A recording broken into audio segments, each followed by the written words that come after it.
What is going on, guys? I'm coming at you with another pickup video. I was actually supposed to do a rant video this week. That was my plan, but I'm actually so backlogged on stuff that I've picked up recently that I needed to do a video so I can get all of this stuff put away and then just move on. So there will probably be a rant video up next week, as long as I don't get a huge shit ton of more stuff in this week. So we will jump right into it. The first thing I'm going to show, I got this actually a while ago, back when I was still in Ohio over break, and I just never got a chance to show it. I found this game for $25 at a local exchange, which I thought was a good deal, because I don't see it very often. It's a game I've wanted, and I'm fairly sure it goes for more than $40, so I thought, or goes for more than $25, maybe around $30, $40, so I thought, you know what, why not go ahead and pick it up, and it is Digimon World 4. The GameCube, and I'm actually a pretty big Digimon fan. I liked Digimon a lot more than I liked Pokemon growing up, so don't kill me in the comments for that, but yeah, I enjoy this game. It's alright. Definitely unique and definitely different. I played it a little while with my brother, and it was cool, so good deal on that one. The next thing I'm going to show, I got a game that I've wanted forever from my buddy Jason Wells. He told me he had a copy of this game. He gave me a good price on it, so I went ahead and got it for him, and it's Bobble on the NES. This is, you know, not a super hard game to find or anything. I just never could find a copy, and this one is super clean, and I'm really anal about condition of my cartridge games. Like, if there's one little nick, it drives me nuts, and I have to replace the whole cart. But that's just me being OCD, and it also came with a manual, and the manual is pretty mint, too, so I'm excited about that. If anyone has a box for Bobble that's in nice shape, let me know, because I'm looking out for one. Alright, next thing, we will show this. I got this on eBay, kind of one of my rare eBay purchases, but I picked this up after being over at Scott's house before MagFest. He actually played this game, and I was watching him play it, and I thought it was so cool, and I had to pick it up immediately, because I'm a huge fan of the series. And I got this for, I believe, like $16 shipped, which is like about around what it goes for. And it's a Contra 4 for the Nintendo DS. It is complete. The cart is in my DS right now. I'm in the process of playing through this. I love the game. It's so fun. It's difficult, you know, as any Contra game is. But I refuse to start any other game before I actually beat this game, just to force myself to do it. So I'm making progress. I'm getting farther and farther each time, but there's no save feature. Like, limited continues, just like any classic Contra game, so it definitely makes it more challenging, but you know, I'm trying to boost my abilities, so yeah, I was very happy to pick that one up. Then, a rare Craigslist deal. Yes, I actually was able to do a Craigslist deal. I've actually done 2 this month, which is shocking because I never, ever get to do Craigslist deals, because Craigslist here absolutely sucks.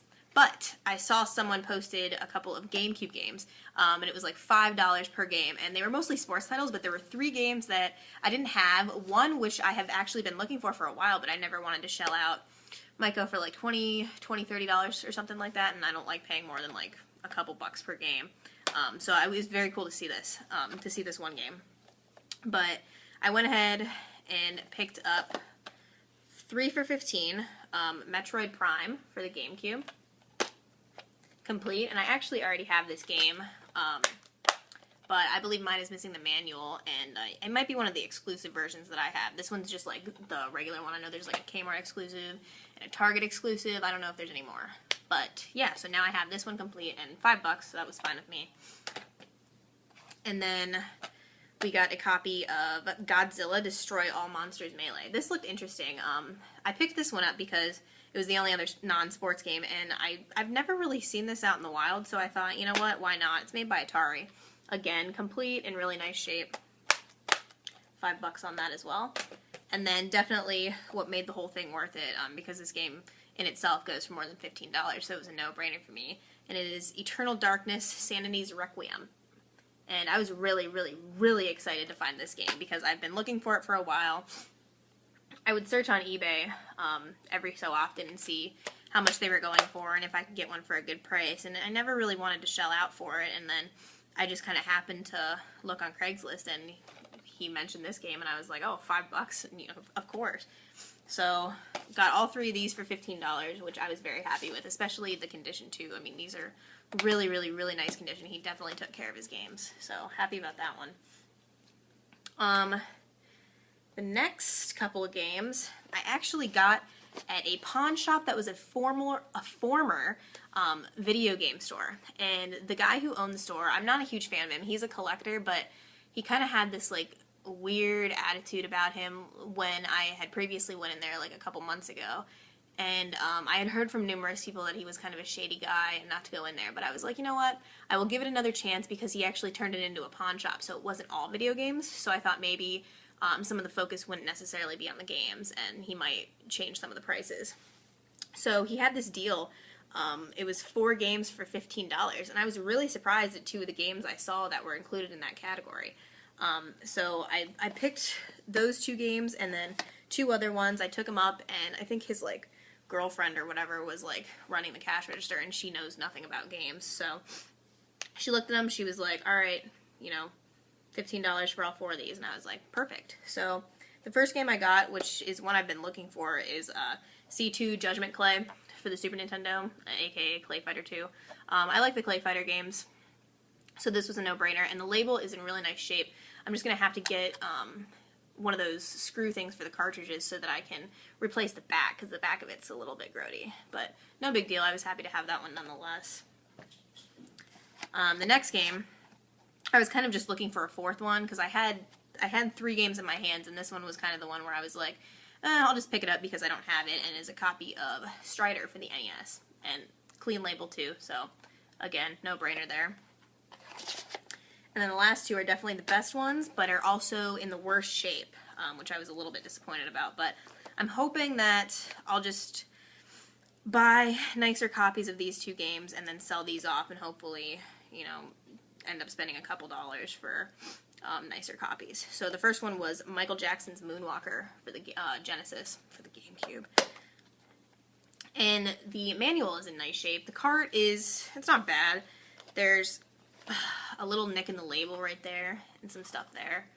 I'm sure you guys can probably see that. But, you know, this game is definitely worth more than whatever 15 divided by 4 is, like 3 something. Maybe, I don't know, I'm not good at math. And then there's also kind of like some tearing right there, and that's all screwed up. But, you know, I was happy to find this. Not a very easy game to find, that's for sure. And I was surprised that the owner didn't have these, because he has like just the regular games in one area, and then he has a pile of games that are a little bit more expensive in another area. I'm surprised he didn't have that one and this one in that area, so maybe he just didn't care. I don't know. But the other one I was super, super, super pleased to find, and it is a copy of Rock and Roll Racing for the Genesis. This is actually one of my favorite Super Nintendo games, and I've been looking for a copy for the Genesis for a while, but they actually don't pop up on eBay very often. So it was very, very surprising that I found it at this random pawn shop. The manual is beat to shit. I mean, it's like completely falling apart. There's writing, and this isn't even like attached, and it's just a mess. So if anyone has a spare manual for Rock and Roll Racing for the Genesis, definitely let me know. Because like I said, it's not very common that this game pops up on eBay. At least the Genesis version, that is. I already have the Super Nintendo version. But yeah, and then the cart is actually pretty nice. So I was happy with that. And it, like I said, $15 for these 4 games I thought was a good deal. But I can kind of see why some people thought that that guy was shady. I actually had a copy of Aladdin for the Super Nintendo in my hands. And then I found out, after looking at it more clearly, that it was actually a repro cart and a repro label. And so maybe, I don't know, he could have been ripping people off with repros and stuff. That's always possible. But yeah, I might try to go back there in the near future to see if I can find anything else. But we will see, because these were definitely the best games that he had, at least for that 4 for $15 deal. Alright, so the last 2 things I'm going to show for this pickup video. I went to our local exchange, which has kind of been sucking lately because pretty much all of the employees there know everything about retro games. It's very hard to get anything past them now. It used to be like you could get boxed NES or boxed N64 games, stuff like that, for like $1. But now they are really, really well educated on the difference between complete and box games and loose carts, and they know price-wise what to charge and everything. So it's been difficult there. But I did manage to find one game that I've also been looking for a while, kind of on and off. And it was $12, which I was very happy to pay because it definitely goes for way more than $12. And it's not, I don't think it's a very common game either. It's a little bit harder to find. And it's Harvest Moon Hero of Leaf Valley for the PSP. And I like Harvest Moon games, and this one has been on my list for a while. So as soon as I saw it for $12, I snagged it immediately. So I was very, very happy to get this one, and it's in really nice shape. And then I was gonna, I think, I don't even know what I'm saying. The Pinnacle to the entire weekend. I got a lot of this stuff mostly in one weekend. Was when I was able to track down a copy of this game for the Wii. And for those of you that don't know, this game is actually fairly rare. It was released late in the Wii's lifespan. Most people would probably not guess because it's a sports game. But I was tracking a copy at my local GameStop. I called them up. They said it was complete. They said it was in nice shape. So I put it on hold and I went and picked it up. And then actually that night I went to our local Play and Trade and found another copy of it for the exact same price. I think I paid, with this coupon I have, like $22 or whatever. I had like some free coupon from something from a while ago. So I used like, I think it was $22 I paid for this, and then I paid like the exact same amount at Play and Trade. So I was very pleased to get it because it goes for a pretty significant amount on eBay. And it's Tiger Woods PGA Tour 12 The Masters. And you know, you wouldn't think that a game like this would be rare, but it definitely is. So if you can find a copy of this, you know, that's pretty awesome. So keep a lookout for that one. Alright, that is it for this pickup video. Again, thank you so much for all the subscribers. Yeah, that's that. So take care, guys.